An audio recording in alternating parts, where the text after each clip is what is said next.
Goeiedag, ek is Dominee Arne Newell van die AP Kerke, Alice Ras en Marken, en ek wil vandag so 'n bietjie praat met roepingsbewustheid en oorroepingsbewustheid. En ons moet vandag die voorbeeld gebruik van Jeremia, en ek lees uit Jeremia hoofstuk 1, en die besonder vir ons, wat as predikante in die kerk dien en in die kerkverband besig is. En ek lees in die besonder Jeremia hoofstuk 1, hier vanaf vers 4. Die woord van die Here het dan tot my gekom en gesê, voordat ek jou in die moederskoot gevorm het, het ek jou geken, en voordat jy uit die liggaam voortgekom het, het ek jou geheilig. Ek het jou tot 'n profeet vir die nasies gemaak. Toe het ek gesê, ag Here, Here, voorwaar ek kan nie praat nie, want ek is jonk. Maar die Here het vir my gesê, moenie sê ek is jonk nie, want na wie ek jou ook al stuur, moet jy gaan, en wat ek jou ook al beveel, moet jy spreek. Wees vir hulle nie bevrees nie, want ek is met jou om jou uit te red, spreek die Here.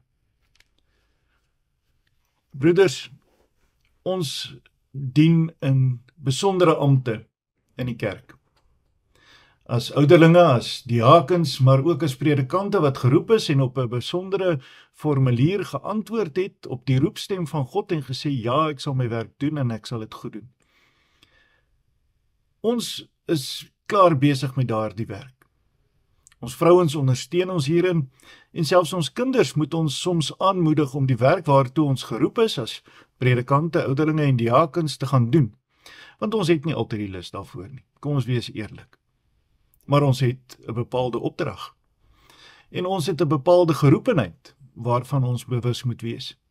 Die Here spreek met jou en met my en met elke ouderling, met elke diaken, maar ook met predikante. Soms, soos in die geval met Jeremia, moet die Here na 'n priester toe gaan. En moet hy vir die priester sê, voordat jy in jou moederskoot gelê het, het ek jou reeds geken. Het ek jou reeds aan my gewy.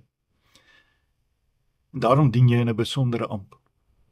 En alhoewel die ampte gelyk is, moet ons ook verstaan dat 'n predikant in die besondere roepingsbewustheid het wat hom lewenslang veronderstel is om by te bly en waarvan hy bewus moet wees. Mag vandag se boodskap net vir ons weer 'n herinnering daaraan bring. Ek hoef nie bang te wees vir wat ek moet sê, wanneer ek dit sê, en as dit die waarheid na Gods woord is, dat ek dit reguit en eerlik moet sê nie. Ek het 'n taak om die wat aan my toevertrou is, uiteindelik te versorg. Ek het 'n taak as ouderling om by die verbondsonderrig besig te wees en daardie wijkslede wat aan my toevertrou is, op 'n besondere manier ook leiding te gee. Maar ons as predikante, kom ons raak net weer 'n oomblik rustig en ons gaan sit net 'n oomblik terwyl die teenstand van die wêreld teen ons as kerke is, teen ons as predikante,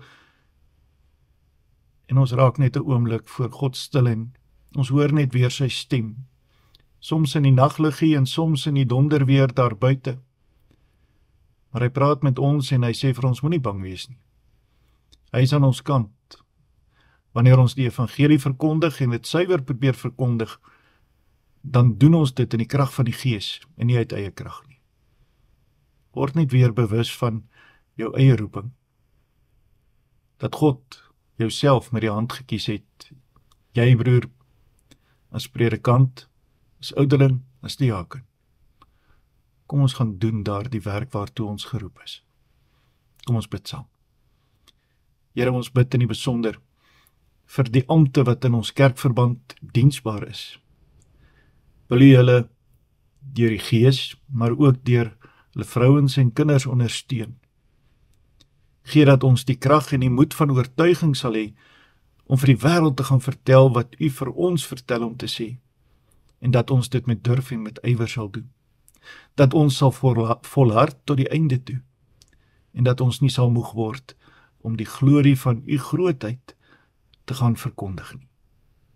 Here, werk met ons as die ampte van die kerk, en lei ons soos dit nodig is. Geef vir ons die woorde en die krag. So bid ons dit in Jesus naam. Amen.